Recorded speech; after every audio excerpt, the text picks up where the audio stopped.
दोस्तों, जीवन में कर्मों की मार से कोई बच नहीं पाया है। यदि आपके जीवन में भी दुखों ने आपको घेरा हुआ है तो सिर्फ 2-3 मिनट लगेंगे। इस कहानी को बड़े ध्यान से सुन लीजिएगा और समझ लीजिएगा, फिर आपको समझ में आएगा कि इस जीवन का मूल्य क्या है। बेईमानी का पैसा शरीर के एक एक अंग को फाड़ कर निकलता है। आज की कहानी एक सच्ची घटना पर आधारित है। रमेश चंद्र जो पंजाब के खन्ना नामक शहर में एक मेडिकल स्टोर चलाते थे, उन्होंने अपने जीवन का एक पृष्ठ खोलकर सुनाया जो दर्शकों की आंखें भी खोल सकता है और शायद उस पाप से जिसमें वह भागीदार बना उससे भी बचा जा सकता है। रमेश चंद्र का मेडिकल स्टोर जो कि अपने स्थान के कारण काफी पुराना और अच्छी स्थिति में था, लेकिन जैसे ही कहा जाता है कि धन एक व्यक्ति के दिमाग को भ्रष्ट कर देता है, और यही बात रमेश चंद्र जी के साथ भी घटित हुई।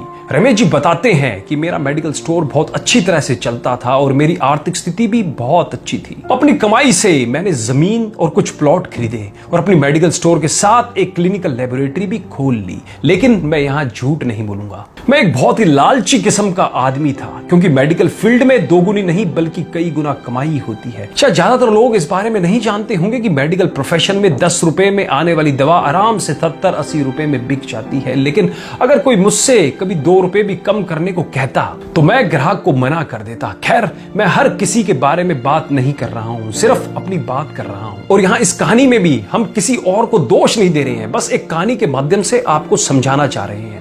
वर्ष 2008 में गर्मी के दिनों में एक बूढ़ा व्यक्ति मेरे स्टोर में आया। उसने मुझे डॉक्टर की पर्ची दी, मैंने दवा पढ़ी और उसे निकाल लिया। उस दवा का बिल 560 रुपए बन गया। बूढ़े ने उसने अपनी सारी जेब खाली कर दी, लेकिन उसके पास कुल 180 रुपए थे।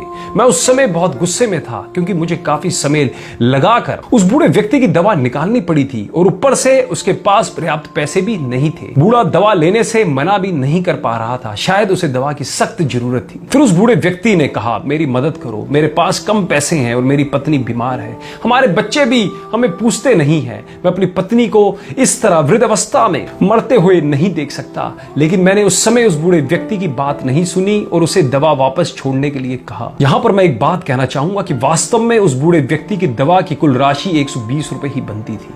अगर मैंने उससे 150 रुपए भी लिए होते तो भी मुझे 30 रुपए का मुनाफा ही होता। लेकिन मेरे लालच ने उस बूढ़े लाचार व्यक्ति को भी नहीं छोड़ा। फिर मेरी दुकान पर खड़े एक दूसरे ग्राहक ने अपनी जेब से पैसे निकाले और उस बूढ़े आदमी के लिए दवा खरीदी, लेकिन इसका भी मुझ पर कोई असर नहीं हुआ। मैंने पैसे लिए और बूढ़े को दवाई दे दी। समय बीतता गया और वर्ष 2009 आ गया। मेरे इकलौते बेटे का ब्रेन ट्यूमर हो गया। पहले तो हमें पता भी नहीं चला, लेकिन जब पता चला तो बेटा मृत्यु के कगार पर था। पैसा बहता रहा और लड़के की बीमारी खराब होती गई। प्लॉट बिक गए, जमीन बिक गई और आखिरकार मेडिकल स्टोर भी बिक गया। लेकिन मेरे बेटे की तबीयत बिल्कुल नहीं सुधरी। उसका ऑपरेशन भी हुआ और जब सब पैसा खत्म हो गया तो आखिरकार डॉक्टरों ने मुझे अपने बेटे को घर ले जाने और उसकी सेवा करने के लिए कहा। उसके पश्चात 2012 में मेरे बेटे का निधन हो गया। मैं जीवन भर कमाने के बाद भी उसे बचा नहीं सका। 2015 में मुझे भी लकवा मार गया और मुझे चोट भी लग गई। आज जब मेरी दवा आती है तो उन दवाओं पर खर्च किया गया पैसा मुझे काटता है, क्योंकि मैं उन दवाओं की वास्तविक कीमत को जानता हूं। एक दिन में कुछ दवाई लेने के लिए मेडिकल स्टोर पर गया और 100 रुपए का इंजेक्शन मुझे 700 रुपए में दिया गया। लेकिन उस समय मेरी जेब में 500 रुपए ही थे और इंजेक्शन के बिना ही मुझे मेडिकल स्टोर से वापस आना पड़ा। उस समय मुझे उस बूढ़े व्यक्ति की बहुत याद आई और मैं घर चला गया। मैं लोगों से कहना चाहता हूं कि ठीक है कि हम सभी कमाने के लिए बैठे हैं,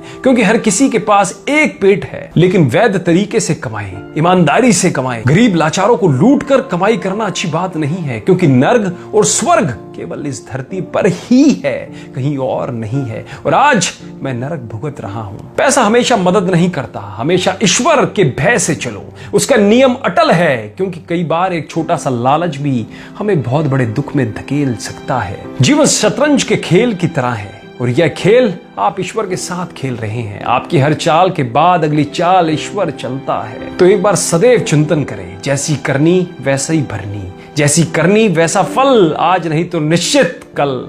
हम बदलेंगे, युग बदलेगा। कहानी अच्छी लगी हो तो अपने फेसबुक वॉल पर, अपने व्हाट्सएप ग्रुप में सभी दोस्तों रिश्तेदारों में इस वीडियो को ज्यादा से ज्यादा शेयर करो, जिनसे आज के समय जो लोग दूसरों की मजबूरियों का फायदा उठा रखे हैं उनकी मानसिक स्थिति के अंदर परिवर्तन आ सके और वो भी कुछ अच्छा काम कर सके। कहानी अच्छी लगी हो तो कमेंट भी जरूर कीजिएगा। धन्यवाद।